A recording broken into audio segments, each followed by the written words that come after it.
আসসালামু আলাইকুম এভরিওয়ান। অন্ধমের ভালোবাসা গল্পের 16 নম্বর পার্ট। তো চলো বেশি কথা না কইয়া গল্প শুরু করা যাক। সর্বপ্রথম আপু আমার কাছে এসে গালে হাত দিয়ে বলল, আমি তোরে কতবার বলছিলাম কিন্তু আমার কথা শুনলি না। আজকে একটা মেয়ের জন্য আমি তাড়াতাড়ি আপুর মুখে হাত দিয়ে আস্তে করে বললাম, বোন তোর মুখটা একটু বন্ধ কর, এইসব কিছু তোর বলতে হবে না। আমি আপুকে ছেড়ে বাবার পাশে গিয়ে দাঁড়ালাম। বাবা একবার আমার দিকে তাকিয়ে দেখলো, আবার চোখ নিচু করে বলল, ছেলে এখন বড় হয়েছে, বাবা মায়ের কথা কি আর এখন মনে পড়বে? ভুল তো মানুষেরই হয়, তাই বলে কি? আমি বাবাকে থামিয়ে দিয়ে বলে উঠলাম, যখন বিপদ আসে তখন প্রিয়জন কেন বাবা মাই পাশে থাকে না, তখন সেখানে একা থাকার শূন্যতা অনুভব করি। সেই দিন তো আমার পাশে কেউ ছিল না, কেউ এটা বলে নাই যে দ্বিতীয়বার যেন এই ভুল আর না হয়। তিলে তিলে পুরে আমি যেই কষ্ট পেয়েছি আমি নিজে বলতে পারি। থাক এইসব শুনে তোমরা আর কি করবে, তোমাদের কাছে তো আমি মৃত। পিছন থেকে আপু আমাকে ধমক দিয়ে বলল, দীপু এসব কি শুরু করলি তুই বাবার সাথে? বাবা খাবার টেবিল থেকে উঠে আমার কাছে আসলো, তবে বাবার চোখ কিছু বলার চেষ্টা করছে। খুব অসহায় নজরে বাবা আমার দিকে তাকালো। বাবার গায়ে কালো রঙের একটা শার্ট, এটা দেখে আমার মনে হয়েছে যে এই শার্টটা আমার কাছে খুব ফেভারিট ছিল, কিন্তু এটা বাবার গায়ে কেন? আমাকে অবাক করে দিয়ে বাবা টি শার্ট থেকে 100 টাকার নোট বের করে টাকার উপরে চেয়ে বলল, মনে পড়ে ওই দিনের কথা, যেদিন তুই আমার কাছে 100 টাকা চেয়েছিলি? আমি দিয়েছিলাম কিন্তু তুই রাগ করে রেখে গেলি, আর এরপর থেকে তো তোর সাথে আর দেখাই হয় নাই। তুই চলে যাওয়ার পর আমরা সবাই তোর শূন্যতা বুঝতে পেরেছি। এভাবে তোকে দূর করে তাড়িয়ে দেওয়া আমাদের মোটেও ঠিক হয় নাই। তুই বেঁচে আসোস এটাই অনেক, আমাদের আর কিচ্ছু লাগবে না। মাঝে মাঝে তোকে মনে করে এই টি শার্টটা গায়ে দিই, খুব মনে পড়ে রে তোর কথা। এখনো কি বাবার উপর থেকে তোর রাগ কমে নাই? কথাগুলো বলতে বলতে বাবার চোখ থেকে 2 ফোঁটা জল গড়িয়ে পড়লো। আমি বাবাকে জড়িয়ে ধরে বললাম, বাবা আমাকে মাফ করে দাও, আমার মোটেও এমন করা ঠিক হয় নাই তোমাদের সাথে, কিন্তু কি করব বলো, এছাড়া আমার কাছে কোনো উপায় ছিল না। তোমরা সবাই আমাকে দূর করে দিলে, তাই একটু রেগেছিলাম। বাবা আমাকে ছাড়িয়ে বলে উঠলো, তুই ফিরে এলি আমরা অনেক খুশি, আর কিচ্ছু লাগবে না। এবার আমি বাবাকে ছেড়ে ভাবির কাছে গেলাম, তবে ভাবির মুখে আমি রাগের ছাপ দেখতে পাচ্ছি। আমি যদি কোনো অপরাধ করতাম সবকিছু ভাবির কাছে বলতাম, কিন্তু এই কথাটা কখনো বলে নাই, কারণ তখন আমার নিজের ভিতরেই অনেক ভয় ছিল। ভাবির হাত ধরে হাতে একটা চিমটি দিয়ে বললাম, কি মহারানী আমার উপর রাগ করছেন, আমার সাথে কথা বলবেন না? উল্টো ভাবি আমাকে ঝাড়ি দিয়ে বলল, তুমি আমার সাথে কোনো কথা বলবে না, আমাকে তো ভুলেই গেছো। অন্তত এই কথাগুলো আমার কাছে স্বীকার করতে পারতে, বলতে পারতে। আমি থাকতে তুমি কোনো বিপদে পড়েছ, আমি সাবধান করে দিই নাই তোমার সবকিছু? ভাবির কথা শুনে শুধু মুচকি একটা হাসি দিলাম আর বুঝিয়ে দিলাম, যেখানে আমার পরিবারই কেউ আমাকে বিশ্বাস করে নাই, আর তুমি তো পরের ঘরের মেয়ে। এর মাঝে পিছন থেকে ভাইয়া আমাকে জড়িয়ে ধরে বলল, সরি রে, আমাকে মাফ করে দিস। আমি বললাম, আরে দূর, তোদের কারোর উপর আমার কোনো রাগ নেই। সবার সাথে রাগ মিটমাট করে নাস্তা করে রুমে গেলাম, কিন্তু গিয়ে দেখি বিছানার উপর একটা মেয়ে শুয়ে আছে। দেখে বুঝে গেছি এটা যে বন্যা। আমি দাঁড়িয়ে থেকে বন্যাকে বলে উঠলাম, কিরে কি খবর তোর, কেমন জীবনযাপন যাচ্ছে এখানে? বন্যা আমার প্রশ্নের কোনো উত্তর দেয় নাই। বিছানা থেকে উঠে কিছুক্ষণ আমার দিকে তাকিয়ে দেখলাম, পরে ঠাস ঠাস করে আমার গালে 2টা চড় দিল। ছোট্ট একটা অ্যাড চলবে, সবাই স্কিপ করতে পারো। ওয়ানেক্স হচ্ছে সবচেয়ে বিশ্বস্ত বুকমেকার, যা পিএইচডি এবং সিরিয়া অ্যাপের অফিসিয়াল পার্টনার। এই অ্যাপসে আপনি cricket, football, tennis live match দেখতে এবং তাদের স্কোর ভবিষ্যৎবাণী করে সহজেই অর্থ উপার্জন করতে পারবেন। সেই সাথে BMW গাড়ি, আইফোন, ল্যাপটপ এবং আরো অনেক নগদ পুরস্কার জেতারও সুযোগ রয়েছে। এই অ্যাপটিতে আপনি crush crystal, under and over 21 ইত্যাদি গেম খেলে সহজেই আয় করতে পারবেন। আপনি বিকাশ, নগদ, রকেট ব্যাংক, ক্রিপ্টো, পেপল এবং অন্যান্য সহজ পদ্ধতির মাধ্যমে সহজেই আপনার জেতা টাকা তুলতে পারবেন। এখানে আপনি 24 ঘন্টায় 7 দিন গ্রাহক সহায়তা পাবেন। তাই এখনই পিন কমেন্টে লিঙ্ক ব্যবহার করে রেজিস্ট্রেশন করুন, অথবা গুগলে 1x সার্চ লিখে রেজিস্ট্রেশন করুন। আর হ্যাঁ, রেজিস্ট্রেশনের সময় আমার প্রোমো কোড VODO7 ব্যবহার করে প্রথমবার ডিপোজিটে 20,000 টাকা পর্যন্ত পান। আমি গালে হাত দিয়ে দাঁড়িয়ে আছি। বন্যা বিছানার উপর পা তুলে বসে বসে আমার দিকে চোখ লাল করে তাকিয়ে আছে, মনে হচ্ছে যেন আমাকে খেয়ে ফেলবে। ভয়ে ভয়ে বলে উঠলাম, কিরে আমার সাথে কথা বলবি না? বন্যা চোখ রাঙিয়ে বলল, যা তোর রিয়ার কাছে। আমাদের কাছে কি? তোর কত বড় সাহস, একটা মেয়ের জন্য পাহাড়ের উপর থেকে লাফ দিলি? মনটা চাইছে তোরে তো জুতা খুলে মারি। বন্যার কথা শুনে আমি কোনো কথা বললাম না, বিছানার উপর চুপ করে বসলাম। টেবিলের উপর থেকে একটা বই নিয়ে পাতা উল্টিয়ে দেখতে লাগলাম। অনেকদিন হলো এইসব বইয়ের সাথে কোনো সম্পর্ক নেই। বন্যা আবার বলে উঠলো, কিরে আমার কথার উত্তর দিবি না? আমি বই বন্ধ করে বললাম, একটা কথা কি জানিস, ভালোবাসার জন্য মানুষ সবকিছু করতে পারে। কখনো তো কারো প্রেমে পড়িস নাই, তাই এইসব খবর তুই জানবি না। ওর জন্য পাহাড় থেকে কেন, আগুনের মাঝেও আমি লাফ দিতে কোনো দ্বিধাবোধ করবো না। বন্যা আমার কথা শুনে জোরে একটা নিঃশ্বাস নিল, মুখের ভিতরে একটা হাত ঢুকিয়ে নখ কামড়াতে লাগলো, আর আস্তে করে বলে উঠলো, গাধাকে যদি বলি ভালোবাসা কি, গাধা তো উত্তর দিবেই, ভালোবাসা একটু দেন, আমি এটা খেয়ে দেখি, এটা তিতা না মিঠা।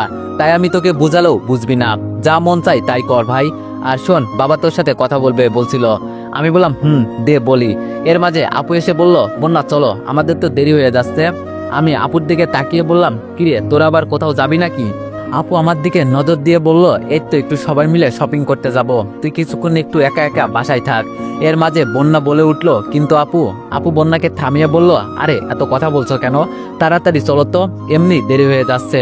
আমি খুব ভালো করেই বুঝে গেছি আপু যে আমার সাথে মিথ্যা কথা বলছে, কিছু একটা তো রহস্য আছে এর মাঝে। কিন্তু হঠাৎ করে সবাই কোথায় যাবে? একটু পর আম্মু এসে বলে গেল, একা একা কিছুক্ষণ বাসায় থাকো, আমরা যাবো আর আসবো। কি আর করব, আমি থাকতে তো হবেই, কিন্তু বড় কথা হচ্ছে ওরা সবাই কোথায় যাচ্ছে আমি তো এটাই বুঝতে পারছি না। দূর, যেখানে ইচ্ছা সেখানে যাক, আমি এত চিন্তা করছি কেন? অনেকক্ষণ হয়ে গেল রুমে একা একা বসে আছি, আর ভালো লাগছে না, তাই ভাবলাম বাজার থেকে একটু ঘুরে আসি। বাসা থেকে বেরিয়ে বাজারে গেলাম, বাজারে গিয়ে কিছুক্ষণ হাঁটাহাঁটি করলাম এদিক সেদিক। হঠাৎ করে পেছন থেকে কে জানি বলে উঠলো, এই ছেলেকে তো কেমন জানি চেনা চেনা লাগছে আমার। আমি ভাবলাম কে না কে আমাকে বলছে কি জানি, তাই আর সেই দিকে তাকিয়ে দেখলাম না। একটা তরমুজ হাতে নিয়ে বললাম, মামা এটার দাম কত? আমার কথা শুনে মামা বলে উঠলো, দাম পরে, আগে কেটে দেখাই এর ভিতরে লাল আছে কিনা, যদি সাদা হয় পরে তো আমাকেই বকা দিবেন। ধপ করে আমার সামনে রাসেল ভাই এসে বলল, আমার অনুমানই তো তাহলে ঠিক ছিল, তার মানে তুমি এখানে ঘুরে বেড়াচ্ছ? মনে মনে বললাম, দুলাভাই এখানে কোথা থেকে এলো, আজকে কি ধরা খেয়ে গেলাম? কিন্তু আমার জানা মতে আমার পরিচয় কেউই দিবে না। তরমুজ রেখে দুলাভাইয়ের দিকে তাকালাম, মুখটা হালকা একটু কালো করে বললাম, আরে ভাইয়া আপনি হঠাৎ এখানে কি করেন? রাসেল বলল, আমার কথা বাদ দাও, তুমি এতদিন কই ছিলে আগে সেটা বলো। খুব রিকোয়েস্ট করে আমার বোনের বডিগার্ড করলাম তোমাকে, আর তুমি একদিক থেকে পরে নাই হয়ে গেলে। ব্যাপার কি? চাকরি করার ইচ্ছা আছে নাকি নাই? যে কোনো একটা মিথ্যা কথা বলে আগে নিজেকে বাঁচাতে হবে, এখন এই মুহূর্তে ফেসে গেলে চলবে না, সামনে আরো অনেক পথ আছে, সেগুলো তো পাড়ি দিতেই হবে নাকি? তাই মিথ্যের আশ্রয় নিয়ে আমি বলে উঠলাম, আসলে ভাইয়া গ্রামে আমার এক বন্ধু মারা গেছে, হঠাৎ করে খবর এলো যে ও মারা গেছে, তাই তাড়াতাড়ি যেতে হবে। পরে যে কি করব কিছুই চিন্তা করতে পারছিলাম না, তাই কাউকে না জানিয়ে গ্রামের বাড়িতে চলে গিয়েছিলাম, আর আজকে মাত্র গ্রাম থেকে এসেছি। রাসেল বলল, সে না হয় বুঝলাম, কিন্তু তুমি তাহলে এখানে কি করো আমাদের বাসায় না গিয়ে? আমি বললাম, যাবই তো, কিছু কিনে নেওয়া যাওয়া লাগবে না, এভাবে খালি হাতে যাব, এটা কেমন দেখায় না? জাস্ট একটু যুক্তি দিলাম, নইলে যদি আবার সন্দেহ করে। রাসেল ভাইয়া আমাকে একটা ধমক দিয়ে বলল, চলো আমার সাথে, তোমাকে বলছি কিছু নিয়ে যেতে, জোর করে আমাকে সাথে করে নিয়ে যাচ্ছে। রাসেল যেতে যেতে বলল, আজকে আমাদের বাড়িতে বিশেষ খুশির একটা দিন, তুমি এসেছো অনেক ভালো হয়েছে। রাসেল ভাইয়ার কথা শুনে আমার মনের ভিতরে কেমন জানি একটা ভয় ঢুকে গেল। আচ্ছা আগে তো গিয়ে দেখি ওদের বাসায় কি চলছে। রাসেল ভাইয়ার পিছু পিছু ওদের বাসায় ঢুকলাম, ভিতরে গিয়ে আমি তো পুরাই অবাক হয়ে গেছি। আমার সম্পূর্ণ পরিবার এখানে আছে, আর অচেনা কয়েকজন মুরব্বী এখানে আছে যাদের আমি চিনি না। মাঝের একটা সোফায় সাইমন পায়ের উপর পা তুলে বসে আছে। আমার তো এসব দেখে মাথা খারাপ হয়ে গেল। শেষ পর্যন্ত আমার পরিবার সবাই আমার সাথে মিথ্যা কথা বলল, এমনকি বন্যাও আমাকে মিথ্যা কথা বলল। মনটাই খারাপ হয়ে গেল এসব দেখে। তাছাড়া ওরা আমার সাথেই বা মিথ্যা কেন বলল? আমি চুপটি করে এক কোনায় গিয়ে দাঁড়ালাম। বাবা মা আর আপু আমার দিকে একবার তাকিয়ে দেখলো, তবে ওরা চোখের ইশারা করে আমাকে কি যেন বোঝাতে চেয়েছিল, কিন্তু রাগে আমি ওদের উপর থেকে চোখ তুলে নিয়েছি। আমার সাথে মিথ্যা কথা বলে বন্যা তো উঠে আমার কাছে চলে আসতে চাইছে। যেই আমি চোখ গরম করে তাকালাম, চুপচাপ বসে পড়লো। হঠাৎ করে সাইমনের পাশে এক মুরব্বী আমাকে দেখে বলে উঠলো, এই ছেলে কে? একে তো চিনলাম না, আগে কখনো এখানে তো দেখি নাই মনে হচ্ছে। এটা বলতেই সবার নজর আমার দিকে পড়লো। মনে হচ্ছে জানো এখানে আমি বড় একটা অপরাধী। রাসেল ভাইয়া আমার কাছে এসে কাঁধে হাত দিল, ওদের দিকে একবার তাকিয়ে বলল, ও আমার ছোট বোনের বডিগার্ড হয়। ভাবলাম রিয়ার বিয়ের কথা যেহেতু চলছে, সবাই এখানে আছে, ও না থাকলে কেমন দেখায় না? সবারই তো একটা মত অমতের বিষয় আছে না? রিয়ার বিয়ের কথা শুনে আমার বুকের মাঝে কেমন কেমন জানি একটা ব্যথার অনুভূতি হচ্ছে। এতটা পরিমাণে খারাপ লাগছে যা আমার বলার বাইরে। যাকে এতটা পরিমাণে ভালোবাসি, আজকে তারই বিয়ের কথা চলবে, তাও আবার আমার সামনে। চোখ থেকে পানি পড়বে পড়বে অবস্থা। এমন সময় আবার সাইমনের সাথে বসে থাকা মুরব্বী পান চিবোতে চিবোতে বলল, কই মেয়েকে নিয়ে আসুন, একটু দেখে চলে যাই। এই কথা শুনে সাইমন পায়ের উপর পা তুলে একটু লজ্জা পাওয়ার ভান করলো। সাইমন চোখ তুলে আমার দিকে তাকিয়ে ছোট্ট একটা হাসি দিল। মনে মনে বললাম, সময় এখন আমার খারাপ যাচ্ছে, নিজের কাছের মানুষ বুঝলো না আমি কে, একদিন ঠিকই বুঝবে, কিন্তু তখন হয়তো আমি ওদের থেকে অনেক দূরে চলে যাব, নয়তো রিয়া। আপু এক পা করে আমার দিকে এগিয়ে এলো। আমি মন খারাপ করে থাকতে দেখে আপু মুখটা কালো করে ফেললো। ছোট করে এর মাঝে একটা হাসি দিয়ে আস্তে করে বলে উঠলো, তুই এখানে কেন এলি ভাই? রাগে দুঃখে এখন আমার শরীরের ভিতরটা জ্বলে যাচ্ছে। এখন আর তেমন নিজের ভিতরে থাকা রাগকে কন্ট্রোল করতে পারছি না, কান্নাও চলে আসবে এমন অবস্থা। তাই যতটুকু সম্ভব নিজের ভিতরে থাকা অনুভূতিটাকে কন্ট্রোল করলাম। আপুর দিকে ভদ্র চোখে তাকিয়ে আস্তে করে বললাম, আমার সামনে থেকে চলে যা। এখন আমার পুরো শরীর আগুনের মতো জ্বলছে। তাই বলছি আমি কিছু করার আগে আমার সামনে থেকে চলে যা। আপু আমার কথা শুনে ভয় পেয়ে চুপচাপ আমার সামনে থেকে চলে গেল, কারণ আপু জানে আমার রাগ উঠলে আমি নিজেকে কন্ট্রোল করতে পারি না। আপু আমার সামনে থেকে যেতেই সিঁড়ির উপর আমার চোখ পড়লো। সিঁড়ি দিয়ে লাল শাড়ি পরা একটা মেয়েকে নিয়ে আসছে পাখি, আর ওর সাথে একটা মেয়ে। আমার ভিতরে কেমন জানি একটা মুসর দিয়ে উঠলো, কি যে একটা খারাপ লাগা অনুভূতি সৃষ্টি হচ্ছে আমার ভিতরে, তা বলে বোঝাতে পারবো না আপনাদের। রিয়াকে একটা চেয়ারে এনে বসানো হলো। আমি এক দৃষ্টিতে ওর দিকে তাকিয়ে আছি, আমার চোখের পলকই যেন পড়ছে না। কত আশা ছিল রিয়া আমার বউ হবে, কিন্তু নিমিষেই যেন সবকিছু তছনছ হয়ে গেল। আমার সব আশা ভরসা হারিয়ে গেল। ভাবি নাই দিন শেষে রিয়া আমাকে এভাবে একা করে দিবে। একটা মহিলা হাসি দিয়ে সোফার উপর থেকে উঠলো, হয়তো এটাই সাইমনের আম্মু। শাড়ির আসল মাথায় দিয়ে বলল, মেয়ে আমাদের আর দেখা লাগবে না, কত দেখেছি আমাদের ছেলের সাথে। পাশ থেকে রাসেল সামনে এগিয়ে এলো, এসে ওর বোনের পিছনে দাঁড়ালো। কি জানি একটা চিন্তা করে বলে উঠলো, আমার একটাই বোন, আগে দেখছেন কি দেখেন নাই সেটা আমি জানি না, এখন ভালো করে দেখে নেন যেন কোনো সমস্যা না হয়। মহিলাটা এসে রিয়ার ঘোমটা তুলে ধরলো আর বলে উঠলো, মাশাআল্লাহ, এত সুন্দর মেয়ে আমাদের খুব খুব, কি বলবো, এতটা পরিমাণে যে পছন্দ হয়েছে বলার বাইরে। এই বলে রিয়ার হাতে কিছু টাকা দিয়ে আবার আগের জায়গায় গিয়ে বসে সাইমনের উদ্দেশ্যে বলল, আমার বাবার পছন্দ আছে বলতে হবে, এইরকম একটা লক্ষ্মী মেয়ে আমাদের ঘরের বউ হবে, এটা তো আমাদের সৌভাগ্য। উত্তরে রাসেল বলে উঠলো, এভাবে বলবেন না, বলেন আমাদের সৌভাগ্য ছিল যে আমরা এত বড় ঘরে আত্মীয় করতে পারছি। এখানে রিয়ার বাবাকে দেখতে পারছি না, হয়তো কোথাও ব্যস্ত আছে। আমার চোখ থেকে এক ফোঁটা জল গড়িয়ে পড়ার আগেই আমি পিছন ফিরে মুছে ফেললাম। সবার নজর রিয়ার দিকে থাকলেও একজন আমার দিকে তাকিয়ে আছে। ও বুঝে গেল যে আমি কান্না করছি। পাখি রিয়ার পাশে দাঁড়িয়ে আছে ঠিকই, কিন্তু আমার উপর থেকে ওর চোখ সরছেই না, আড়াল চোখে আমার দিকে তাকিয়ে আছে। আমি তো রিয়ার দিকে এক দৃষ্টিতে তাকিয়ে আছি। কত সুন্দর লাগছে ওকে, কত আশা ভরসা ছিল রিয়া আমার বউ হবে, আর এখন রিয়া লাল শাড়ি পরে বসে আছে। তবে সেটা আমার জন্য নয়, অন্য কারোর জন্য। রিয়া কিভাবে পারলো আমার সাথে এইরকম বেইমানি করতে, হয়তো এখন আমাকে একেবারেই ভুলে গেছে। সাইমন আস্তে করে ওর বাবাকে বলে উঠলো, বাবা এভাবে চুপ করে বসে আছো কেন, কিছু তো বলবে নাকি? আমার আম্মু আমার দিকে তাকিয়ে আছে, মনে হয় কিছু বলতে চাইছে আমাকে, কিন্তু আমি সেই দিকে তাকালাম না। সবাই মিথ্যা কথা বলে আমার সাথে বেইমানি করেছে। কি অপরাধ করেছে আমি? আমার অপরাধ কি এটাই যে আমি রিয়াকে ভালোবাসি? এর মাঝে সাইমনের বাবা বলে উঠল, আপনারা যদি রাজি থাকেন তাহলে আমরা এই শুক্রবারেই আপনাদের মেয়েকে তুলে নিয়ে যেতে চাই। এই বলে রিয়া আড়াল চোখে আমার দিকে তাকালো। আমার চোখে হালকা হালকা পানি জমে গেল। রিয়া আমার থেকে দৃষ্টি সরিয়ে নিচে তাকিয়ে আছে। তবে আমি রিয়াকে দেখে বুঝে গেছি ও অনেক খুশি আছে। বুঝে গেছি যে এই বিয়েতে ওর তাহলে মত আছে। রাসেল রিয়ার মাথায় হাত দিয়ে বলে উঠলো, তোমরা এখন একে নিয়ে ভিতরে চলে যাও। আর সাইমন, তুমি কি আলাদা করে রিয়ার সাথে কথা বলতে চাও? সাইমন খুশি হয়ে বলল, বলতেই তো চাই, কিন্তু। রাসেল বলল, কোনো কিন্তু শুনতে হবে না। রাসেল ভাই পাখিকে উদ্দেশ্য করে বলল, এই তোর ভাইকে নিয়ে যা তো পাখির রুমে। দেখতে দেখতে ওরা আমাদের চোখের সামনে থেকে চলে গেল।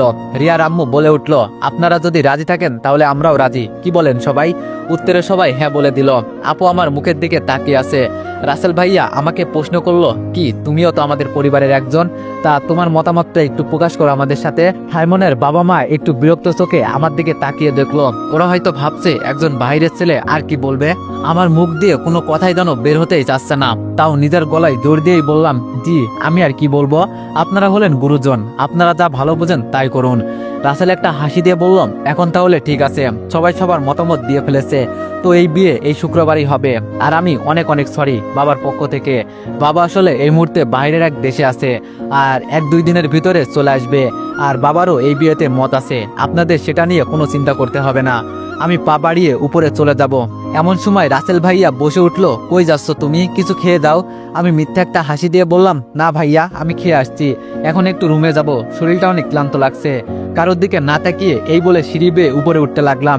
রিয়ার রুমের বাইরে পাখি দাঁড়িয়ে আছে, ওর দিকে আমার চোখ পড়তেই মাথা নিচু করে আমি উপরে উঠে যাচ্ছি। সরাসরি রুমে গিয়ে ওয়াশরুমে ঢুকে ইচ্ছা মতো কান্না করে ভিতরে থাকা কষ্টগুলো দূর করতে লাগলাম। তাও যেন নিজেকে হালকা করতে পারছি না। কষ্টগুলো কেমন যেন আবার ভিতর থেকে সরতেই চাচ্ছে না। মনে হচ্ছে যেন বুকের ভিতরে কষ্টগুলো আরো বেড়েই যাচ্ছে।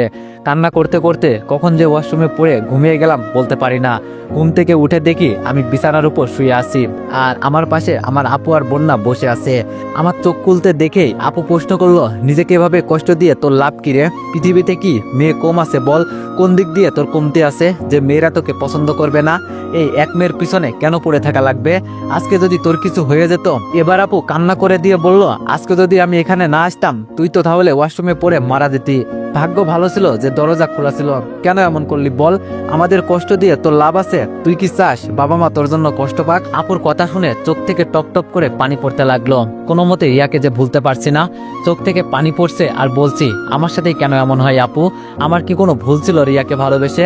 ভালোবাসা কি সত্যি কোনো অপরাধ ছিল? এতটা পরিমাণে রিয়াকে ভালোবাসি রে আপু, ভুলতে পারছি না। কি করব বল? নিজেকে কোনো মতেই মানাতে পারছি না যে আমি আর সহ্য করতে পারছি না রে আপু। আমার সবকিছু শেষ হয়ে গেছে। আপু আমার মাথায় হাত দিয়ে বুঝিয়ে বলল, কান্না করিস না ভাই, যা হয়েছে তুই সব ভুলে যা, তাহলে দেখবি সব ঠিক হয়ে গেছে। দুই হাত দিয়ে চোখের পানি মুছে বললাম, কেন আমাকে মিথ্যা আশ্বাস দিস আপু? তোরা জানিস রিয়ার বিয়ে হয়ে যাবে, এরপরও কেন আমাকে এই কথা বলছিস? আচ্ছা তোরা চাস আমি যেন মন খারাপ করে না থাকি, তাই তো? আচ্ছা যা, মন খারাপ করে আর থাকবো না। আপু আমার একটা হাত ওর মাথার উপর দিয়ে বলল, আমাকে শুয়ে কসম করে বল ওর জন্য নিজেকে আর কষ্ট দিবি না। কিছুক্ষণ চুপ থেকে আপুকে জড়িয়ে ধরে বললাম, এভাবে বলিস না, আমি পারবো না রিয়াকে ছাড়া বাঁচতে। অনেক ভালোবাসি আমি ওকে আপু, তোরা কেন বুঝতে চাস না আমার ভিতরে শুধু রিয়ার বসবাস? আমি ওকে কিভাবে কি করে এত সহজে ভুলে যাই বল?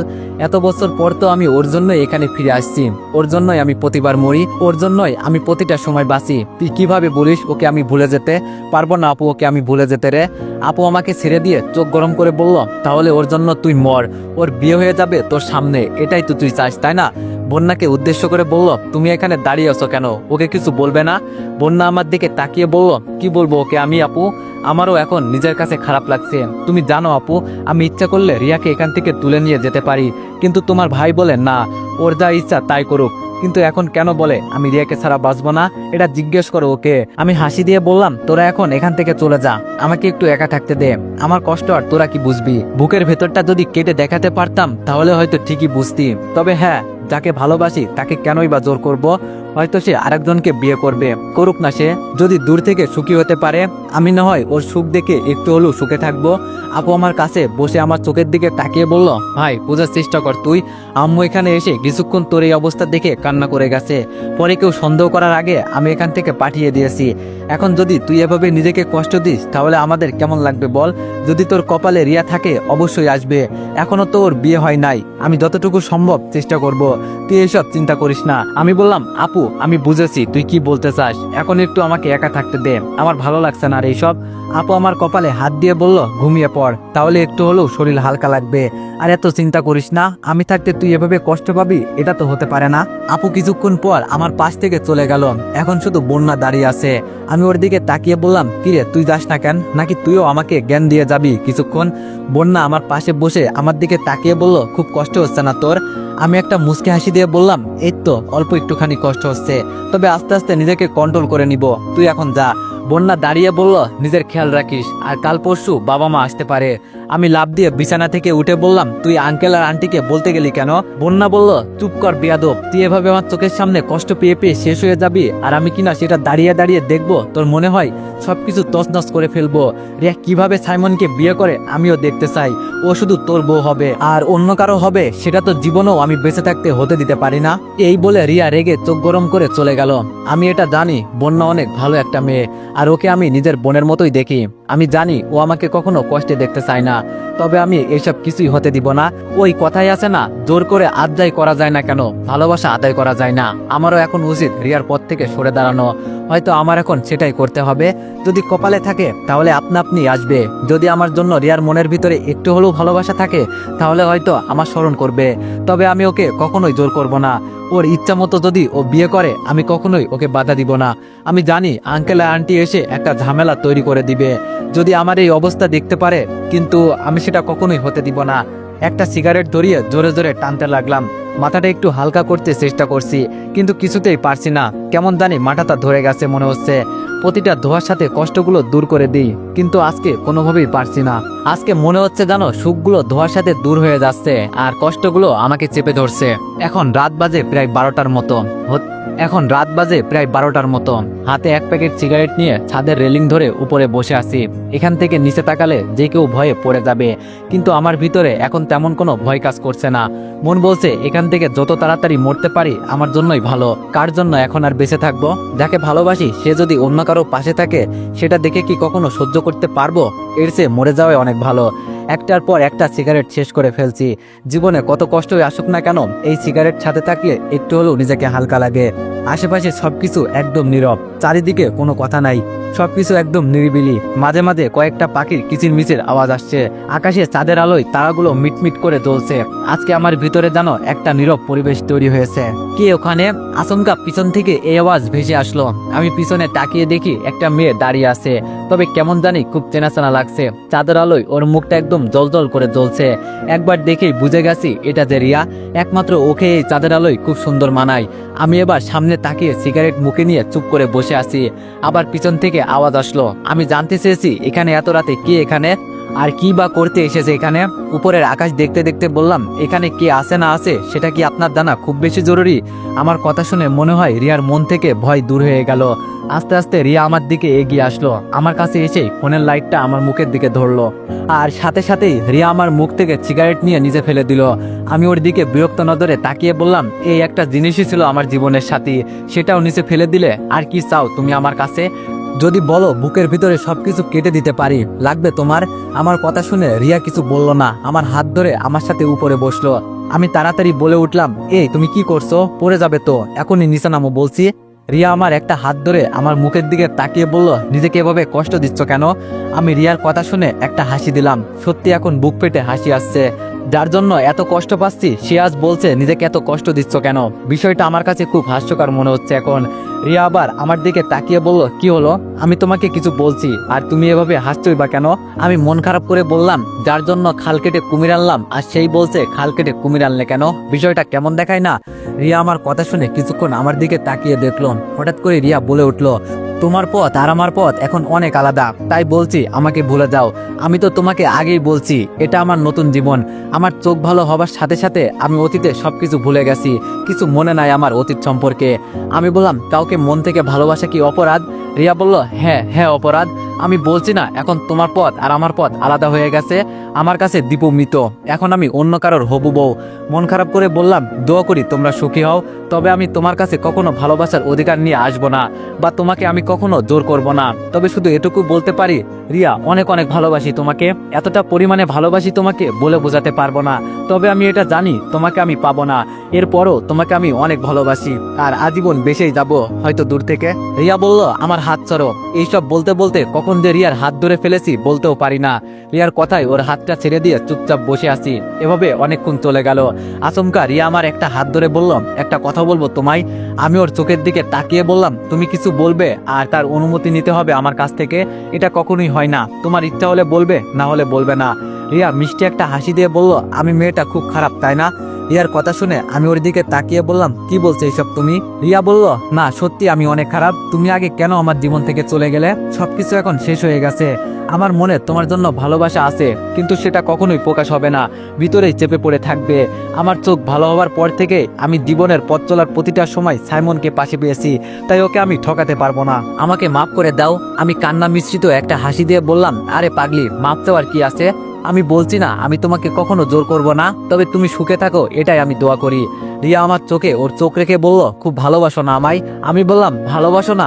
এত কিছু করার পরও তুমি বলছো খুব ভালোবাসো না আমার? খুব আফসোস হয় আমার জানো, তুমি আমার ভালোবাসা বুঝলে না। রিয়া বলল, সরি, আমি এভাবে বলতে চাইনি। আমি বললাম, আরে সমস্যা নেই, এখন খারাপ সময় যাচ্ছে আমার, বলবেই তো। রিয়া একটা হাসি দিয়ে বলল, তাহলে আজ থেকে আমরা ফ্রেন্ড? আমি ওর দিকে তাকিয়ে বললাম, যেটা তোমার ইচ্ছা। রিয়া বলল, তোমাকে একটা কথা বলি দীপু, আমার থেকেও বেটার একটা মেয়ের সাথে তোমার বিয়ে দিব, দেখে নিও। আমি বললাম, আমার জীবনে কাউকে লাগবে না, এখন আমি একা বাঁচা শিখে গেছি, তাই এখন আর আমার জীবনে কাউকে চাই না। রিয়া বলল, চুপ করো, আমি মনে মনে একটা সিদ্ধান্ত নিয়েছি, তুমি মানবে আমি বলবো বন্ধু হিসাবে কথাটা। মনে মনে চিন্তা করছি, আমাকে কাঁদিয়ে আবার আমার জন্য সিদ্ধান্ত নেওয়া হচ্ছে। রিয়া আমাকে গুতা দিয়ে বলল, আমি কি বললাম? আমি বললাম, বলো কি বলবে। রিয়া বলল, আমি চাই তুমি পাখিকে বিয়ে করো, ও অনেক ভালো একটা মেয়ে আর অনেকটাই পছন্দ করে বলতে পারো তোমাকে। আমি রিয়ার দিকে এক দৃষ্টিতে তাকিয়ে বললাম, আমার কাছে সবচেয়ে সেরা মেয়ে ছিলে তুমি, আর এখনো আসো। আমি এই মনে তোমাকে ছাড়া অন্য কাউকে জায়গা দিতে পারবো না, হয়তো তোমাকে পাবো না, সেটা অন্য হিসাব, কিন্তু আমার সামনে তুমি অন্য কোনো মেয়ের কথা বলবে তা একদম না। রিয়া মন খারাপ করে আমার দিকে তাকিয়ে আছে, কি বলবে হয়তো ভেবে পাচ্ছে না। শুধু আমার মুখের ওপর তাকিয়ে আছে। রিয়াকে কিছু বলতে না দেখে আমি বলে উঠলাম, সাইমনকে খুব ভালোবাসো না? রিয়া আমার উপর থেকে নজর সরিয়ে বলল, এই প্রশ্নের উত্তরটা জানা কি খুব বেশি জরুরি? আমি বললাম, না, তোমার ইচ্ছা, যদি বলতে চাও বলবে, নইলে বেশি জোর করবো না তোমায়। আচ্ছা, এত রাতে এখানে এলে কেন তুমি? রিয়া বলল, আমার মন বলছিল তুমি এখানে আসো। কে জানি বারবার আমার কানের কাছে এসে বলছিল তুমি এখন এই ছাদে একা একা দাঁড়িয়ে আসো, তাই দেখতে এলাম। আর এসে দেখি সত্যি সত্যি তুমি এখানে। আমি বললাম, এটাকেই বলে হয়তো ভালোবাসার টান। হঠাৎ রিয়া বলে উঠলো, একটা কথা বলবো, রাখবে তুমি? আমি বললাম, রাখবো না কেন, অবশ্যই রাখবো। রিয়া বলল, তুমি এখন এখান থেকে চলে যাবে। আমি জানি তুমি এখানে থাকলে আমার এই বিয়ে কখনোই হবে না। আমি বললাম, কেন, ভয় হয় নাকি আমাকে? চিন্তা করো না, যদি জোর করে নিয়ে যেতাম তাহলে সেই কবেই তোমাকে তুলে নিয়ে যেতাম, কেউ বলতেও পারতো না।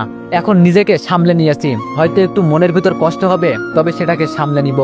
রিয়া আমার বুকের মাঝে হাত দিয়ে বলল, তোমার ভিতরে কেমন জানি কাঁপাকাঁপির একটা শব্দ হচ্ছে। রিয়ার হাত ছড়িয়ে বললাম, তোমার সাথে এইসব কথাগুলো বলছি, খুব কষ্ট হচ্ছে আমার। যাকে বউ করার স্বপ্ন দেখেছি, আর কয়েকদিন পর সে অন্য কারো হবে, এর থেকে খারাপ আর কি লাগতে পারে? রিয়া আমার হাত ধরে নিচে নামিয়ে নিল। আমার মুখটা ওর কাছে টেনে নিয়ে ওর ঠোঁট আমার ঠোঁটে লাগিয়ে একটা লিপ কিস করলো।